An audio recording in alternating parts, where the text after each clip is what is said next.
ছাত্রের রাজনীতিটা বন্ধ করে দেওয়া উচিত। সবাই নিজের কাজটা যদি সঠিকভাবে করি তবেই দেশ এগিয়ে যাবে। সকল দলের একটা জবাবদিহিতামূলক অবকাঠামো থাকতে হবে। একটি রাজনৈতিক দল কিভাবে সংস্কার করা যায় বলে আপনি মনে করেন?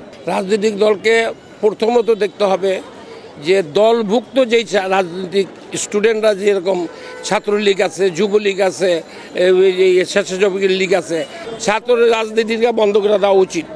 এবং এই ছাত্র রাজনীতি থেকে এই সব কিছু শুরু হয়, সন্ত্রাস মন্ত্রাস যত কিছু মনে করেন।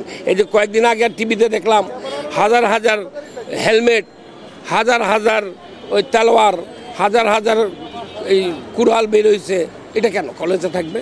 যার জন্য ছাত্র রাজনীতি বন্ধ করলে এইগুলো বন্ধ হয়ে যাবে। বর্তমান যিনি সরকার প্রধান আছে ওনার কাছে চাওয়া যে আমাদের দেশের ছাত্র রাজনীতি বন্ধ করে দিতে, এবং উন্নয়নের ক্ষেত্রে যে সরকার যেই 15 দিন হয়েছে আসছে, এইটুক যা করতেছে এইটুকের মধ্যে আমরা খুশি।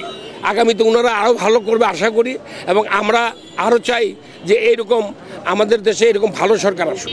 সকল দলের একটা জবাবদিহিতামূলক অবকাঠামো থাকতে হবে এবং আইন বিচার এবং শাসন বিভাগকে স্বতন্ত্রভাবে কাজ করার সুস্থ ব্যবস্থা করে দিতে হবে। তাহলে রাজনৈতিক দলগুলো সুন্দর এবং সুগঠিত হতে পারবে। ঢাকা বিশ্ববিদ্যালয়ের ছাত্র হিসেবে আমার যেটা মত, সবাই দেশকে পরিবর্তনের জন্য যেই ছাত্র সমাজ যেভাবে আমরা নেমে পড়েছি, সবাই কাজ করছি, কিন্তু রাজনৈতিক দলগুলো সংস্কার প্রয়োজন।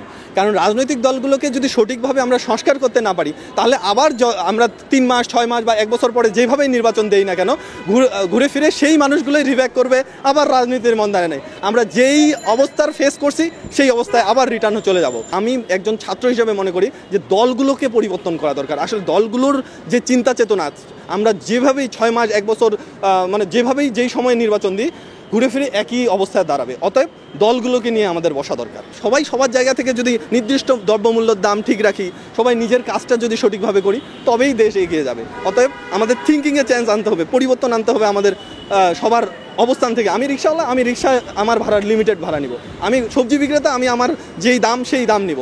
আমি একজন সরকারি সার্ভিস হোল্ডার, আমি আমার বাচ্চাকে আমার কাজের আমি সঠিক সময় দিব, সময় মতো আমি অফিসে যাব, আমি সময় মতো আমার কাজটা করব, তবেই দেশ এগিয়ে যাবে।